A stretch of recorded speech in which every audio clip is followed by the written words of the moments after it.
With respect to how much prepared they are. You know, the IEBC is not giving Kenyans a lot of confidence, but I wanted to just throw in something before I get to the IEBC Okay, question. go ahead. You know, where we were in this country, we can see what happens day in, day out. It is not the first time that we are seeing or we are expecting well-written manifestos. You know, we expect manifestos with good English, with a lot of promises to the youth.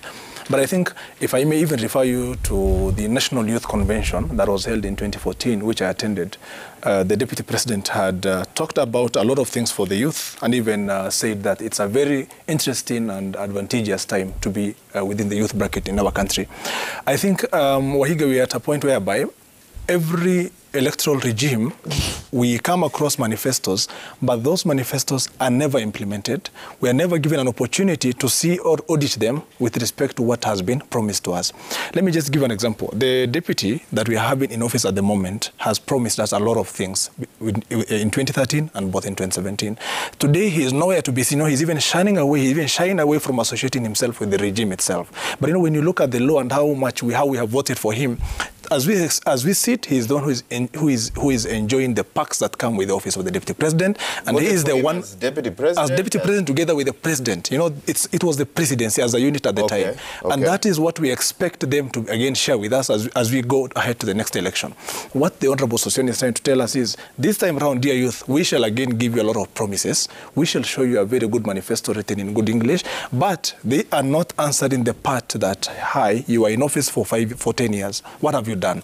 I think also on the part of the Honourable Raila Odinga, at one point he was the Prime Minister of our country. He's a very respectable leader at the moment who has a lot of influences within the government. There's a lot that even at the moment can be done. You know, 6 months or 3 months to the election itself is a lot.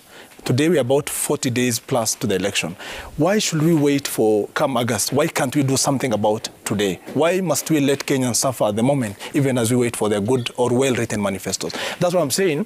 They have appreciated how Kenyans do their things politically. You are given a manifesto. That manifesto is never revisited. Going forward, all that happens is a lot of political tantrums and play games. On the part of the IEBC, now allow me to weigh in. The IEBC is having a lot of loopholes and a lot of legal issues surrounding it. But let me just refer you to Article 85 and Article 83 of the Constitution, Waiga. The IEBC has an obligation to ensure by law that not a single Kenyan must not be frustrated at the time of the election. If I wake up in the morning as a Kenyan, the IEBC must make sure that the necessary processes and reforms on programs has been done in a way that will make it easy for me as a Kenyan to vote. Even as I think 24 hours ago, I had some of the commissioners address some of the media, some of the press offices. They are still not giving Kenyans enough confidence with respect to how they're going to hold the elections. We are still talking about both the physical and the digital registers. That is still the power. Those are still the blame games. Those are some of the issues that we are haggling about at the moment. Yet we have a Court of Appeal judgment that at one point talked about having the manual register as a complementary mechanism. And let me refer you to what happened in 2017, NASA, by then that was spearheaded by Raila Odinga, have petitioned the High Court at the time to try and ensure or request the IEBC to exclusively use the digital registers. And today it is vice versa. Today it is the IEBC that is saying, hi, let us use the digital registers. NASA is today, now it is ODM.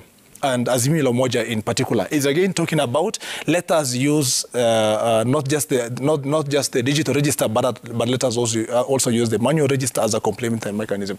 I think we are getting to a point whereby IEBC is in one way not answering key questions. It is not giving confidence to Kenyans, and it is becoming punching back in the face of politicians. I think a lot needs to be set right. Let us see and follow what the Court of Appeal and High Court judgments have made with respect to having a clear complementary mechanism, and let us have proper processes in place that will allow each and every Kenyan to exercise his right come the election.